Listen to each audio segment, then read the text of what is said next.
love any series that has Vegas because Vegas just becomes an immediate character. It does, and part of the fun for us is we want to. I mean, we travel a bit. You find out that the bets will take him out of Vegas. But like Phil just literally drove through Vegas and spent 2 days going through the back streets and kind of learning about the tunnel system and just like, it's got this sort of, hey, we're Vegas. This is the ads version of Vegas. And then it's got this long, dark history and this really screwed up infrastructure in a really great way. It's really one of the great cities of America. And it speaks of a character, an element of America we want to explore. Can you talk about the mythology that you're setting in the show and where it's building throughout the Well, we don't want to spoil it too much, but the idea is they've been doing this a long time. And if you see the pilot, there's actually a giant clue right in the middle of the pilot in actual dialogue to why their technology is about 20 years ahead of everybody else's and how they're able to do this. And the thing I want to really reinforce is I think we're a genre show, but we're not a science fiction show. Predictive policing is out there. Charity Wakefield's character is really Jessica Chastain's character in Zero Dark 30 if she broke bad. That's somebody's job to take data, analyze it, and figure out where bad people are going to do things next.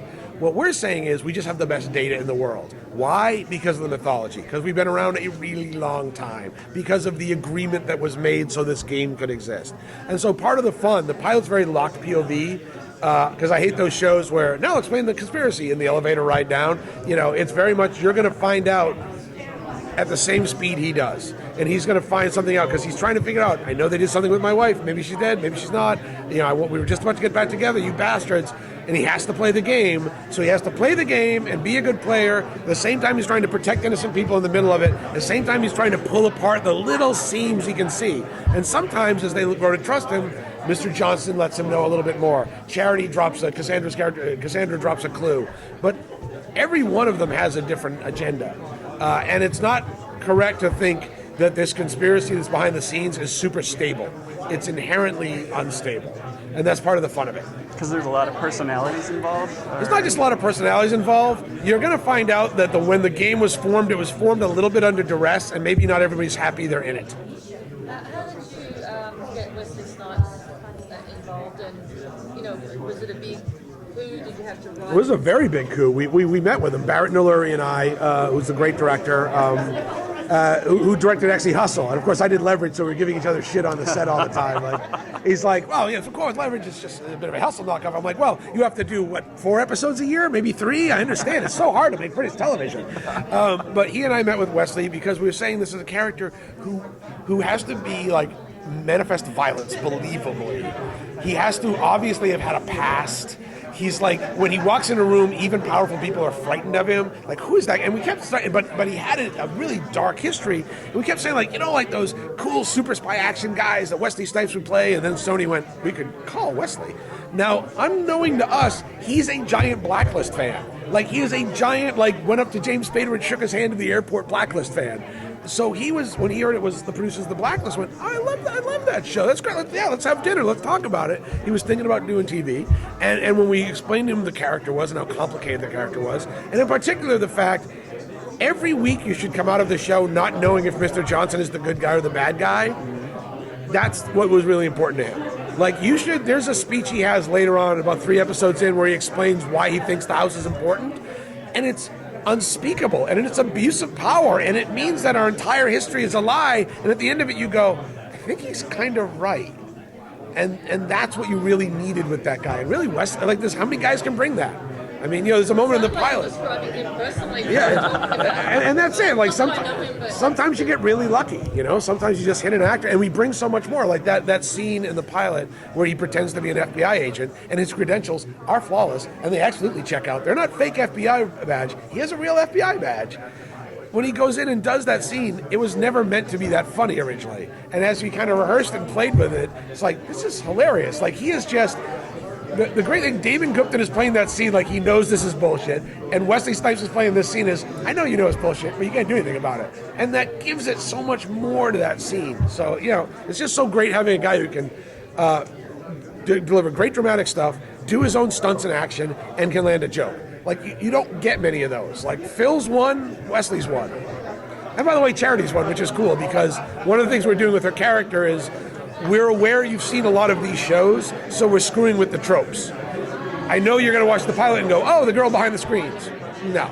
about 2 episodes in, you're like, oh no, she's did not do that. And you realize maybe Phil's the least dangerous guy in the entire show. So it's going to be fun. What was it about Phil that made you want to? I was a giant Strike Back fan. I mean, honestly, I was writing this character, and I was like, man, I'd really like to get Phil Winchester. But, but Strike Back's on, and but I didn't know Strike Back was just ending. He literally had a baby like the week we delivered the script. And so he's looking at I'd like to live back in the States. I like to do this. This is a fun, cool scene. It's a great character. And it's great because they set up his agents are, you have to go to for a meeting, but don't give up anything, man. And the network's like, you have to meet the actor, but don't show we want him.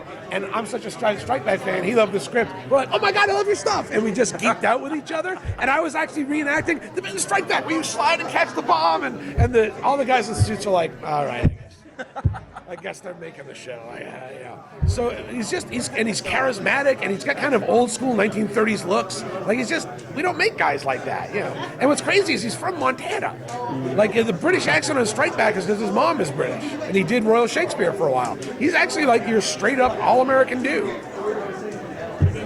See the backstory of the Absolutely, but very slowly we peel out why it was formed, how it was formed.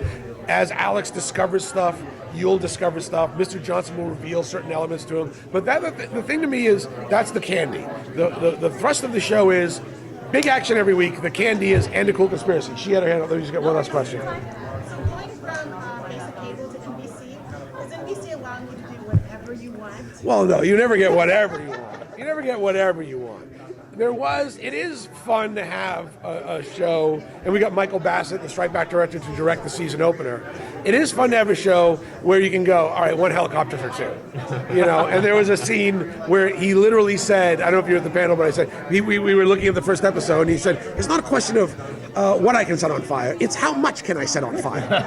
and so, having those resources, having the studio net behind you, it is good. But look, I never felt Leverage looked cheap or felt cheap. We did great stuff on that. Librarians is a big, fun family show, and we do our best to give you as much as we can on that budget every week. And because end of day, it doesn't matter how big the stunt is. If you don't like that character, if you don't want him in your house every week, if you don't want Phil and Wesley, if you don't want Alex Kane, it's so hard because I'm friends with them. So if you don't want Alex Kane and Mr. Johnson to be friends, even though they probably should kill each other, if you're not secretly rooting for Cassandra, even though you want to find out what happened to Ginny and why they're friends, it won't work. None of that'll work. So that's the real thing of it. Is it doesn't matter what budget you have. You need compelling characters doing cool shit that you want to have in your house. To reveal or answer some questions along the way, as opposed to letting everything build towards the end. I think you're kind of you're jerking people around a little if you just hold till the end. Because I feel those shows that are stalling. The good thing is, it's not a secret you're uncovering. There's a whole separate plot line and power struggle going back here, that stuff happens here that interferes with that. Stuff happens here that kicks back to us. Mr. Johnson's character is, I'm running the game, I'm keeping an eye on this guy. I in no way, shape, or form trust this dude. I'm pretty sure she's up to something, and there's something going on in my organization that somebody's coming at me. So there's room to reveal stuff every week. The work with Wesley, because everyone's probably a little intimidated by him, does that help play into the dynamics of the show? A little bit. Phil was very starstruck when he started working with him, and he has that presence. At least, look, he's a movie star. There's the shot where we came up off the body on him in the desert, and we're looking at it, we're like, he could hold that close up for as long as he wanted. Nobody can do that. And just if we just park this camera for 5 minutes, you would not find that unsatisfying. So yeah, it brings a gravitas, it brings a weight to it, it brings a weight to everybody else, They subconsciously relate to him in a different way. But he's also a really approachable actor, really fun guy, doesn't do any of that movie star stuff, went out to dinner with him, watched the ball game with him. He's part of the team, he's the leader of the team. And so everyone feels that. He's there for you. He showed up on days he wasn't supposed to shoot. He showed up on Phil's stunt days to make sure the stunts were safe, personally, to check and make sure the stunt crews. All that fight scene is him and Phil. And that's all Phil on the motorcycle. That's Phil coming off the van. The only thing in the entire show Phil did not do was go through the glass, because he was rigged up for it, and NBC showed up and no, not the face through the glass. No. But having actors can do their own stunts. It's great because that little tussle they have in the room, the stunt guy came up. He's like, well, sir, we're going to do this. And Wesley said, just show it to me. So the kid reached for him, and Wesley just bap and locked him up. And he's like, yeah, okay, we can do that. And let the kid go, and the kid fell. And he did it so fast, literally so fast, we had to say, you got to slow that down when we shoot it. And Phil's like, well, I'm going to do it with him. So Phil did it, and they're doing it over and over. And Phil's big, and Wesley is just like wrist lock, arm lock, throwing around, getting different angles for the camera. One time Phil came a little high, so he just changed the grip.